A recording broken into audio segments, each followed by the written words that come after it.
The co-founder and CEO of Tinder recently sat down for an interview, and during this interview with The Standard, he said some things that I thought were interesting, and there were some accusations thrown in his direction that I also think were interesting, so we'll delve into that. Now, the CEO is a man by the name of Sean Rad, young guy. He's 29 years old, and according to the London Evening Standard, which is the publication that interviewed him, he admits he's addicted to Tinder. Every other week I fall in love with a new girl, but right now he's single.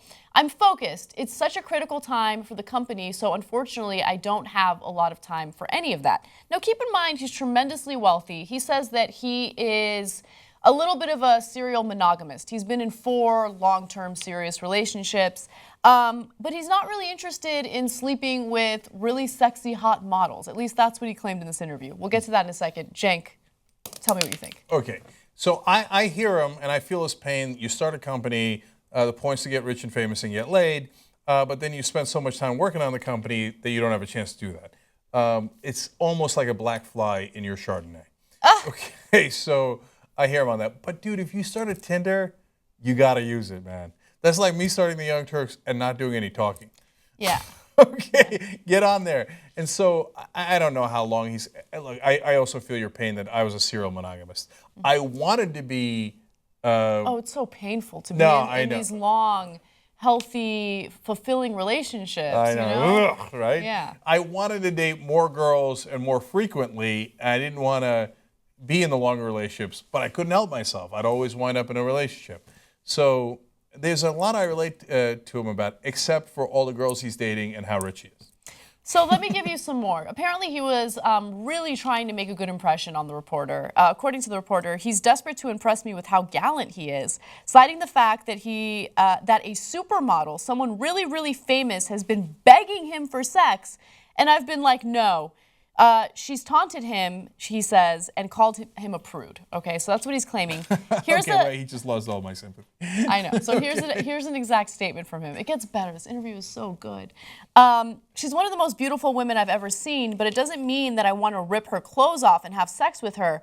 Attraction is nuanced. I've been attracted to women who are, he pauses, well, who my friends might think are ugly.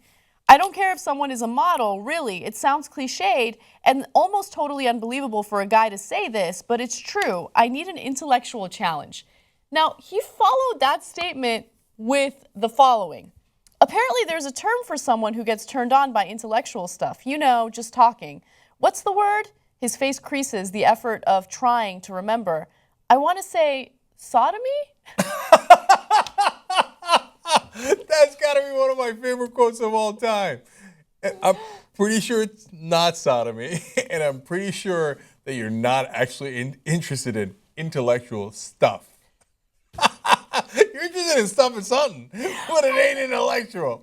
Like, that's embarrassing. And he had, like, one of his handlers with him who was like, oh, Jesus Christ, what is wrong with you? And then, you know, someone explained to him, I think the reporter explained to him what sodomy is. And he's like, no, I don't want that. I don't want that. You do want that. Sodomy includes oral sex, but nonetheless. Yeah, believe me, I think you'd be interested in that. Okay, so he's trying too hard. Hey, dude, you run Tinder. Let it go, man.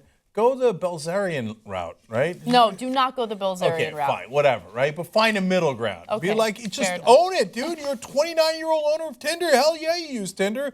Hell yeah, you want models, right? There's nothing wrong with that.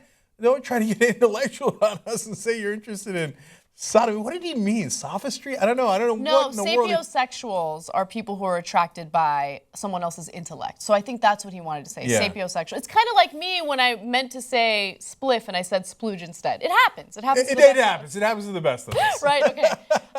But one other thing that I want to mention about this interview, it was implied over and over and over and over again that Tinder has like destroyed society, and look at this hookup culture, and look at all these terrible things that are happening as a result.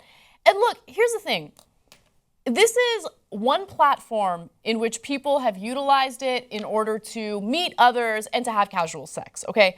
Are you going to blame Tinder for that? I mean, are we ever going to take personal responsibility for our own actions? Or are we going to blame apps for these kinds of things? Look, it's not his fault. He's not a bad guy. This is just, again, another platform that you can use to meet people. What you do with that platform is entirely up to you. Yeah, now look, that slip up by him was hilarious. Yeah. But at the same time, I'm with you, Anna. It seems like they're trying to, burn him, right? It's like really judgmental about, hey, but wait a minute, it's human nature. You think Sean Rad fundamentally changed human nature? No, he provided an outlet for that nature. So don't hate the messenger, right? Don't hate the player, hate the game. So overall, I'm not buying where they're driving with this story.